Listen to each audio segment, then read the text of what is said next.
May isa pa akong panaginip na naglalakad daw ako sa ilog. Habang naglalakad ako sa ilog, pataas, madilim. Sa dulo may nakikita akong isang damit na kulay red. Kaya nagtaka ako, kinuha ko. May isang lalaki na dumating. Gusto ako daw na sakalin. Kaya nagpambuno kami. Inagaw ko yung hawak niya na isang blade. And then, nung maagaw ko yun, itinapon ko. Pero kahit anong tapon ko, bumabalik sa kamay ko. Tapos, nagpatuloy ako sa paglalakad hanggang sa nadating ko yung pinakadulo. Isang lawa. Yung lawa na yun, nakikita ko maraming manok. Pero karamihan sa kanila kulay pula.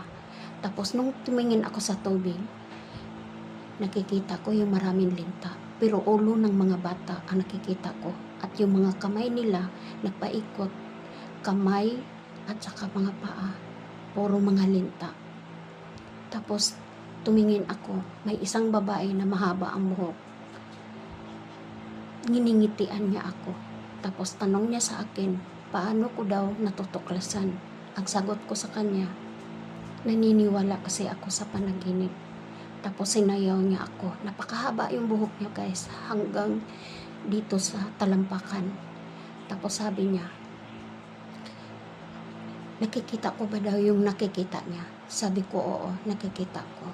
Tapos pagtingin ko sa lupa, may isang libingan na nakikita ko. Hanggang sa nakising na naman ako. Hindi ko pa rin matagal na rin yan na panaginip ko. Na palaisipan din para sa akin. Bakit napapanaginipan ko yon?